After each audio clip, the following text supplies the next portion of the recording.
Welcome to Discover Indie Film. I'm your host, Jeff Howard, and I'm very excited to have filmmaker and my long-distance friend through Zoom, Regina Hofmanova. Great to talk to you.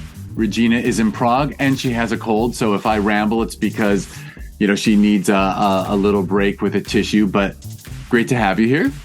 Thank you so much for having me. Thank you. Yeah, and obviously we're on Zoom. You're in Prague, I'm in Los Angeles, and we just talked about you and your work, your wonderful film Guest that was at the Sherman Oaks Film Festival in 2022.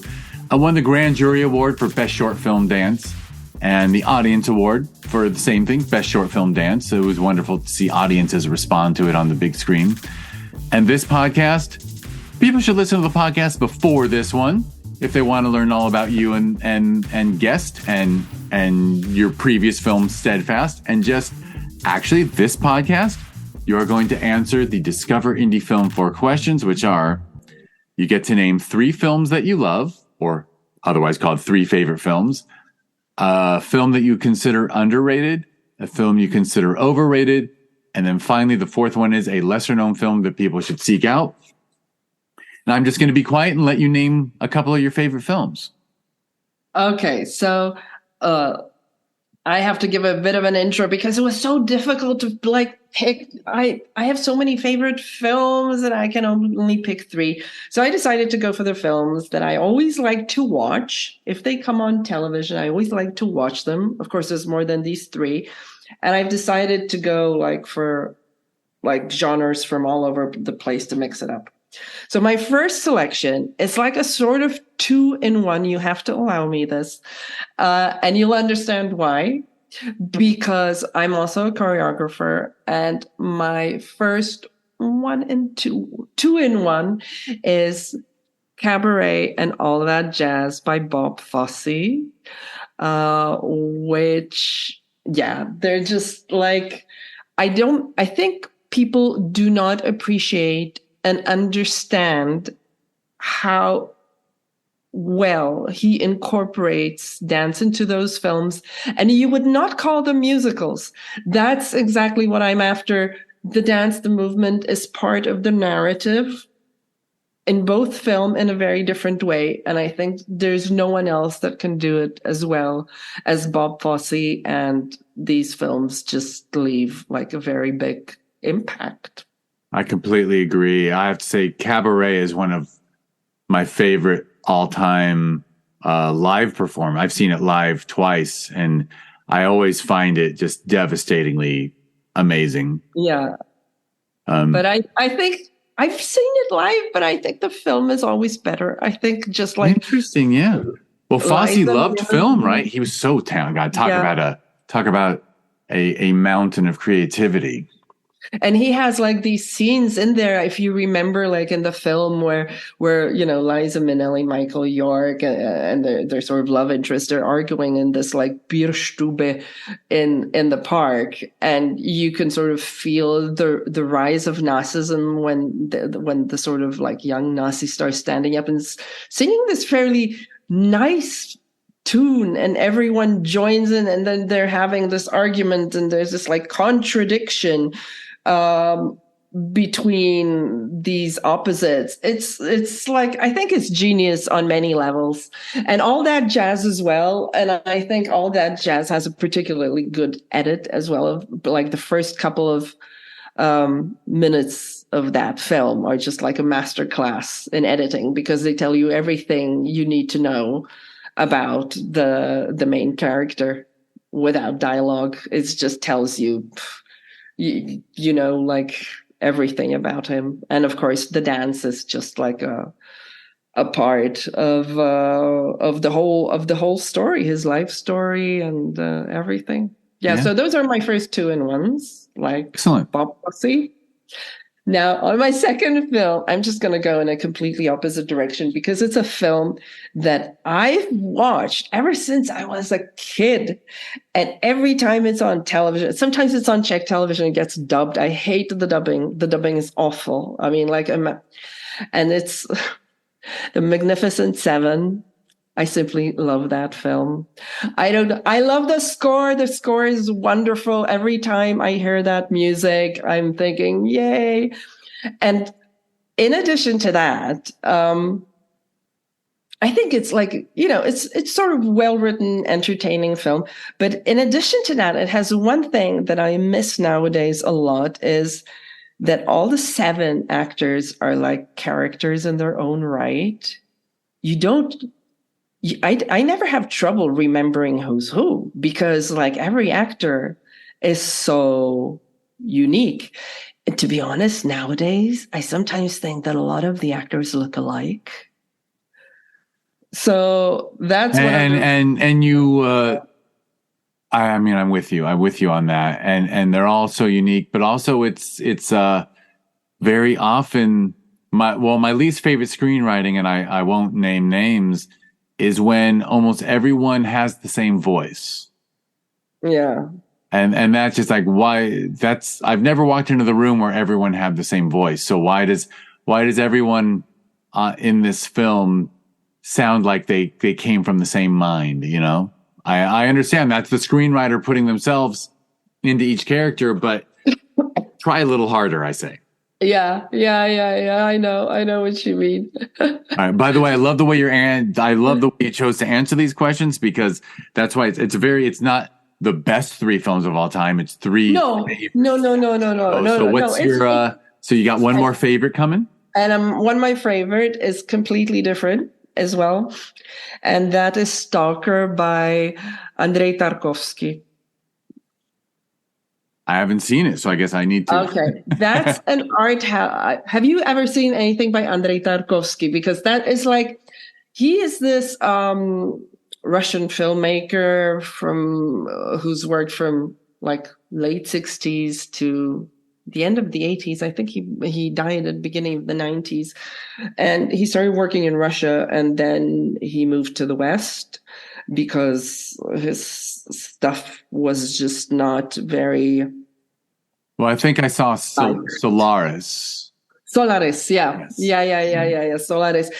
I was actually thinking whether to go for this, or he made another brilliant film, Mirror. But Stalker is based on a sci-fi novel by the brothers Strugatsky called, I don't know what the English name is, Picnic by the Wayside, or Picnic by the Roadside, I think. And it's about this man, the stalker. It's not about creepy stalking, who brings people into this area called the Zone. And if you enter the Zone, you will have wishes which might materialize, or you will get to see the future, or something like that. And it is a very, very slow film, very, very slow, with extremely, extremely long shots. He brings these 2 people there. One is a scientist, and the other one is a writer, sort of representing art and science. And it's one of these films that has many, many layers. So I don't think it's something you could watch on TV, but it's a very contemplative film with a lot of philosophy behind it. I remember, and this is like the old days when people actually went to the cinema or to the movie theater. In Prague, you would have to go to a film club. You would have to get like a club card. And then you would have to, when the film came up, you would have to stand in line, and you were assigned 2 tickets only. And this is one of these films that I also have a particular sort of personal affinity to, maybe in respect to that. I saw it again a few years ago in London at my local art house, close-up cinema in London. And it was just as good as ever. I mean, it was brushed up, which I was a bit sorry about, because sometimes, they try to digitalize and remaster everything. And I somehow think that it's to the detriment. I like to see the little snags and scratches on the old reel. So if you ever get to see anything by Andrei Tarkovsky, Like The Mirror is also brilliant, or Andrei Rublev, or Sacrifice. They're all really good films. Absolutely. All right. Well, the second question is a film that is underrated.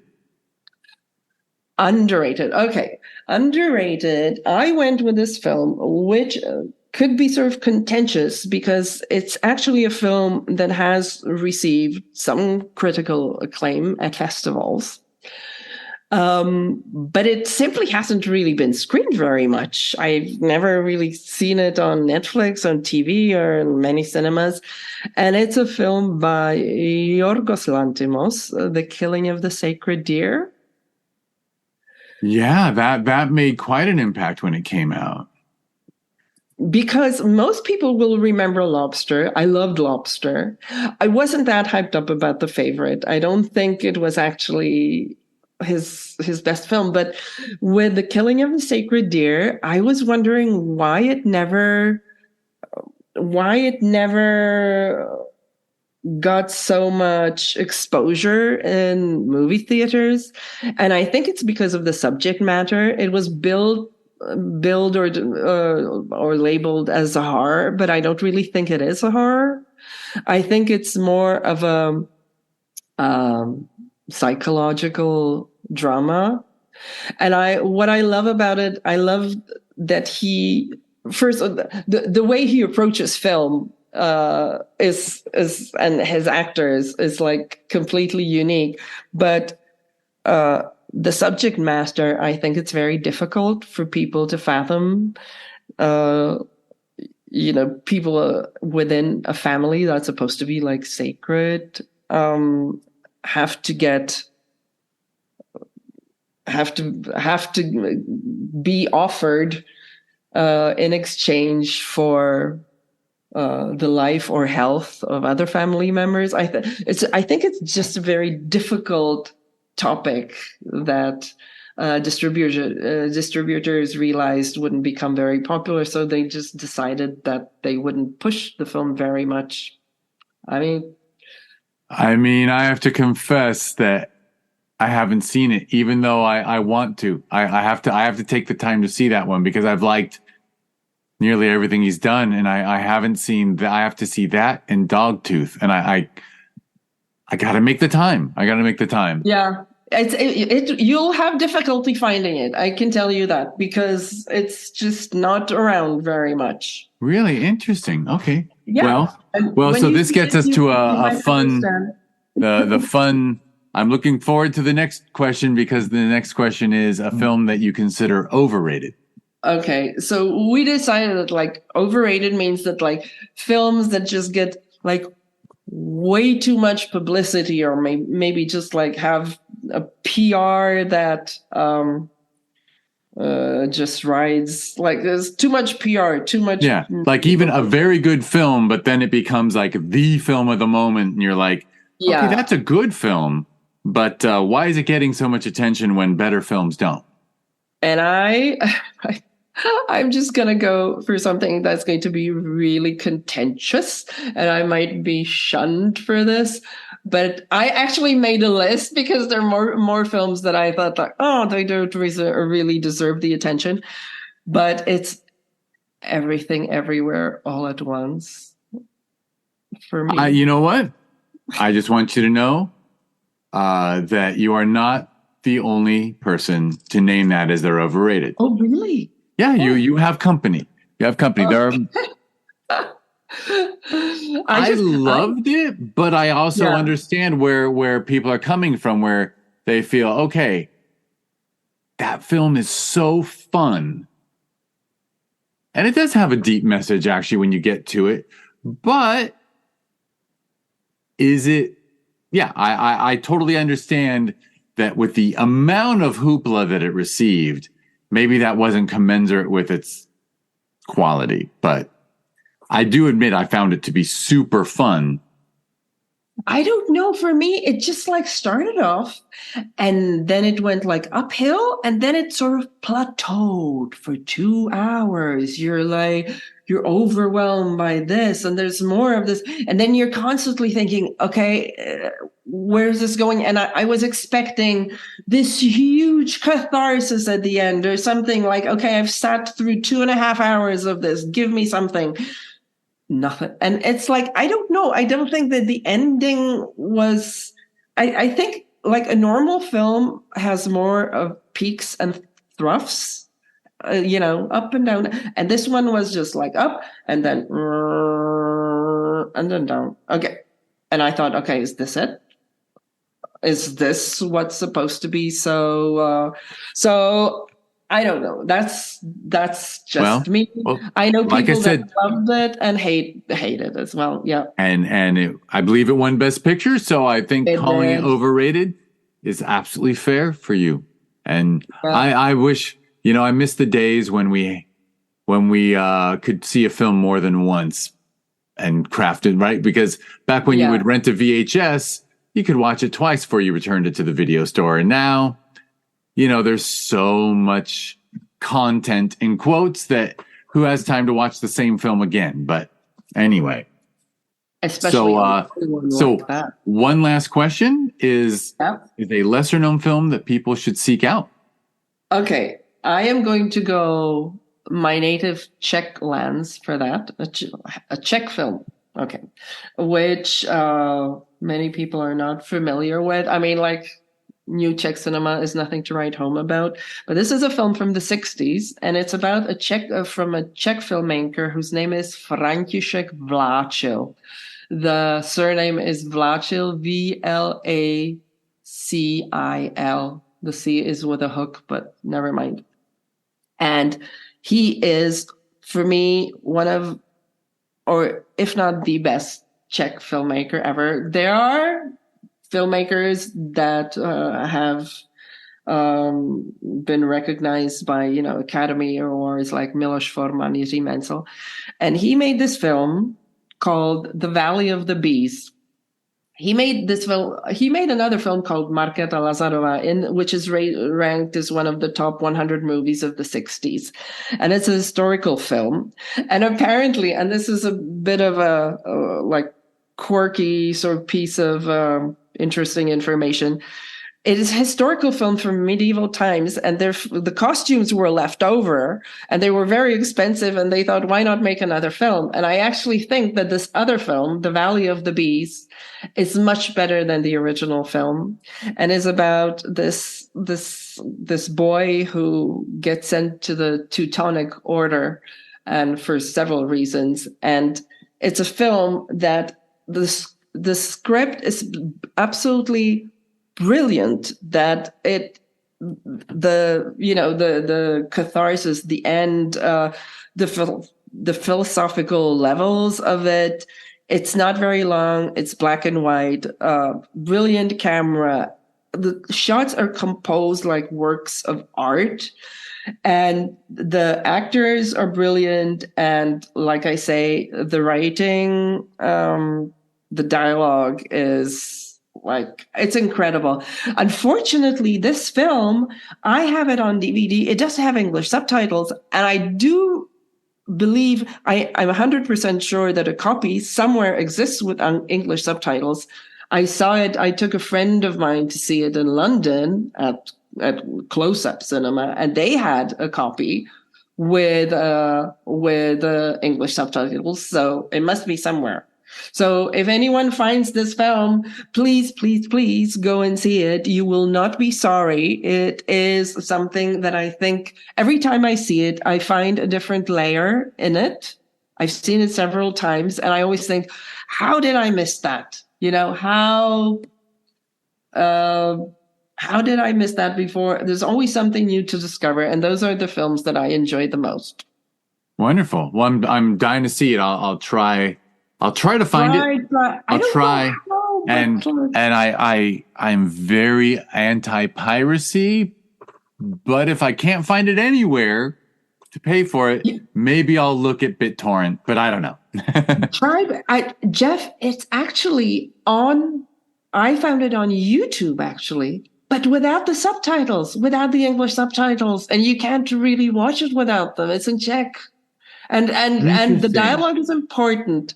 So I don't know where to find it with the English subtitles. I know it's out there somewhere. If you can, it's not very long. It's like a 90-something minute film, and it's evidence of the fact that yes, you don't need 3 hours to produce a good film. You can make it in 90 minutes.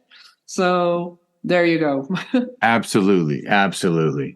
Well, sounds wonderful. And that was a great list. And actually, you're also making me aware that, it's funny.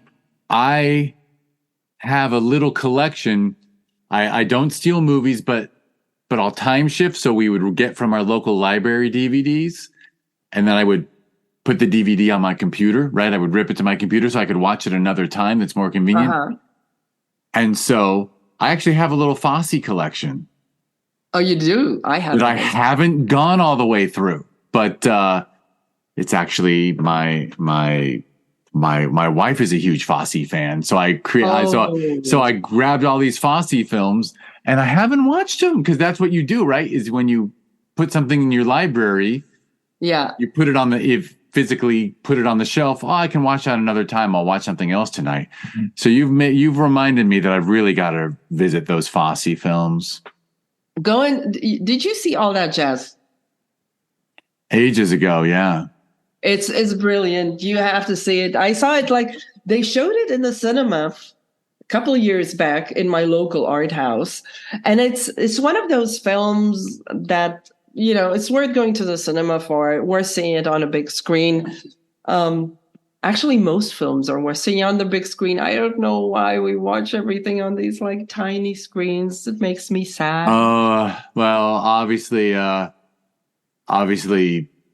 There's I never stop complaining about that. But I think it was on Netflix, but there was that, or it was on a streaming service, the Fosse Verdon series. I saw it. Fosse / Verdon. Yeah. Wasn't that wonderful?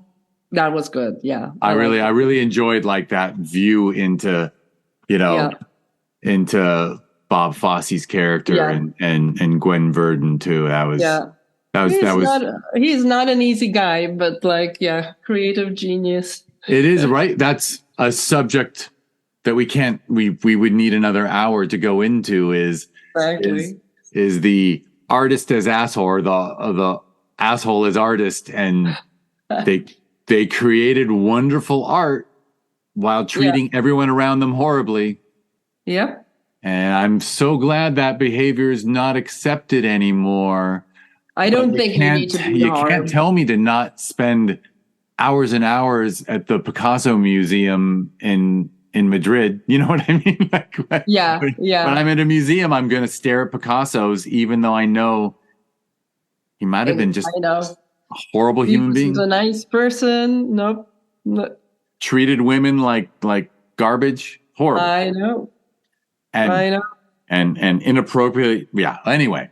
And Fosse might be one of those, I guess. Yeah. But, you also have to, it's not an excuse for them, but it was a different era, just like time. Yeah. We can't. Patterns develop and change, fortunately.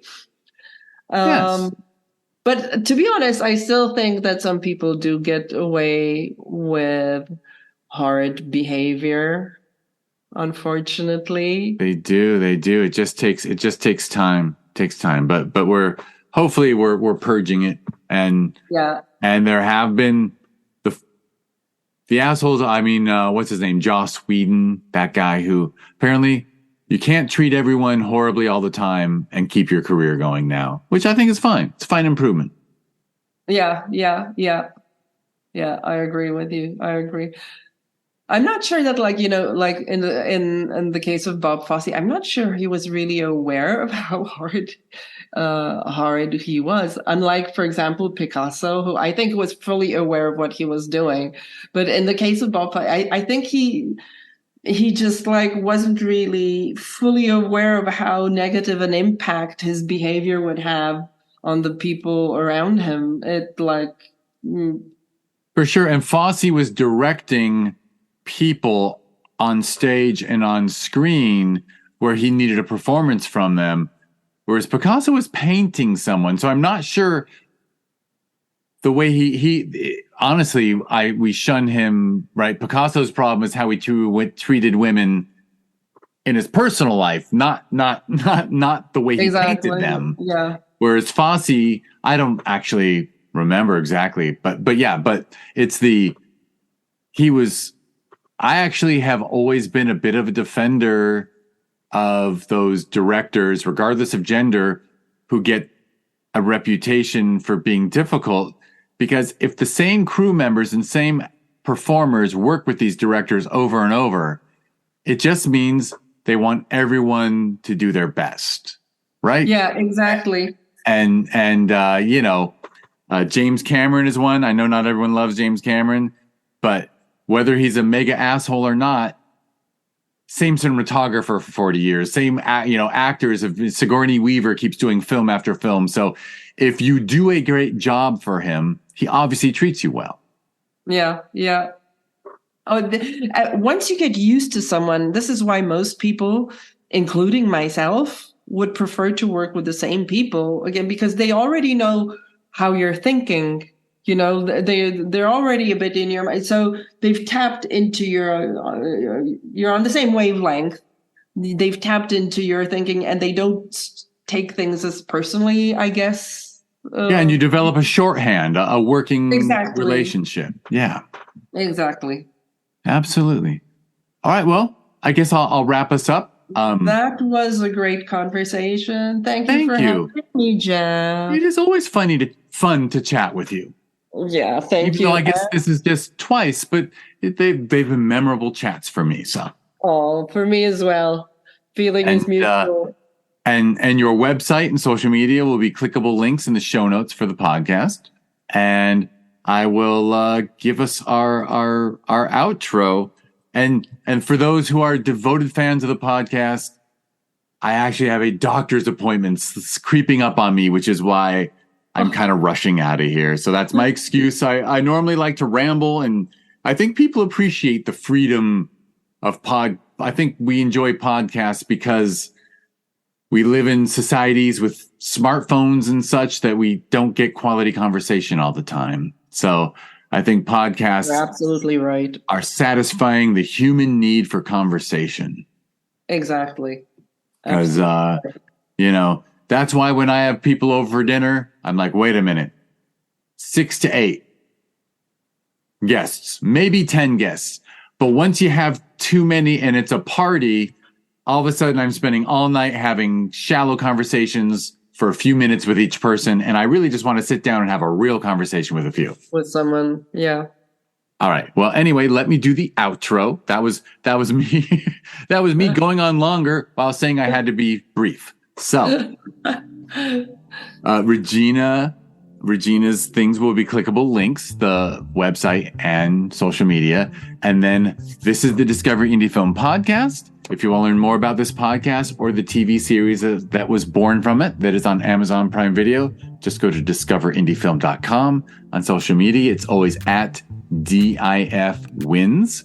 I met Regina through the Sherman Oaks Film Festival, where her film guest was an award winner in 2022. If you want to learn more about the festival that we hold every November, that's ShermanOaksFF.com. And it's at Sherman Oaks FF on social media. It has a sister festival every June called Film Invasion Los Angeles. You can learn more about that at filminvasionla.com, and it's at Film Invasion LA on social media. Both festivals are rated in the top 100 best reviewed worldwide out of 12,000 festivals. I just can't believe that. And the last thing to mention to people is I started a streaming service called TVHi.